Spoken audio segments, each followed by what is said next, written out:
Welcome to today's news update from the West Philippine Sea. I'm your host, bringing you the latest developments and insights.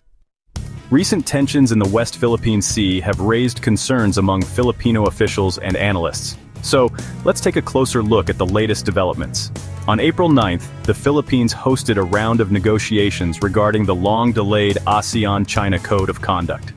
This meeting took place in Manila and involved the Joint Working Group on the implementation of the Declaration on the Conduct of Parties in the South China Sea, co-chaired by Malaysia and China. According to the Department of Foreign Affairs, the discussions focused on milestone issues within the draft Code of Conduct. The Philippines reiterated the need for adherence to international law. This includes the United Nations Convention on the Law of the Sea and the 2016 arbitral ruling that invalidated China's expansive claims in the region. President Ferdinand Marcos Jr. has urged ASEAN nations to expedite the conclusion of the Code of Conduct. This urgency reflects ongoing incidents that threaten Philippine vessels and personnel. The DFA emphasized the risks posed by foreign activities infringing on Philippine sovereignty. In related news, Philippine Navy personnel returned home from a 2-month deployment at the BRP Sierra Madre in Ayungin Shoal. The mission, which concluded successfully on April 9th, highlights improving conditions in the West Philippine Sea.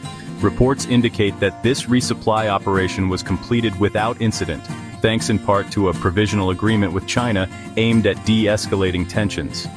Philippine Navy personnel received commendations for their bravery and dedication. They celebrated their return with a well-loved meal from a popular fast food chain. This sense of morale is essential for troops deployed in challenging conditions. Meanwhile, analysts warn that the calm may be deceiving. Jeffrey Maitem reports for the South China Morning Post that the Philippines' successful resupply to Ayungin Shoal could simply be a false dawn. This suggests that despite current successes, tensions may rise again with the unpredictability of regional politics. In another significant development, 40 Chinese naval and Coast Guard vessels have been monitored in the West Philippine Sea throughout March. The Armed Forces of the Philippines disclosed this information during a press briefing. They noted the presence of 8 PLA Navy ships and 14 CCG vessels near Bajo de Masinloc, also known as Scarborough Shoal.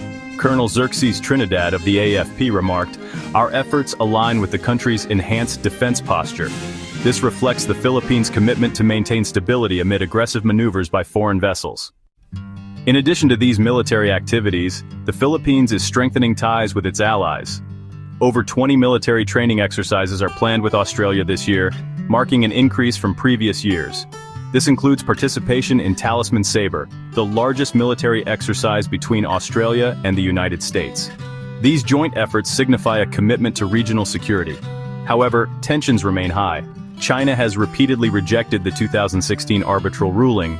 They argue that the proposed Code of Conduct should not be a means to validate that ruling. China insists that their maritime operations do not infringe on navigation freedoms in the South China Sea. As these developments unfold, the Philippines navigates a complex landscape of diplomacy and national security. The nation continues to assert its rights while fostering international cooperation.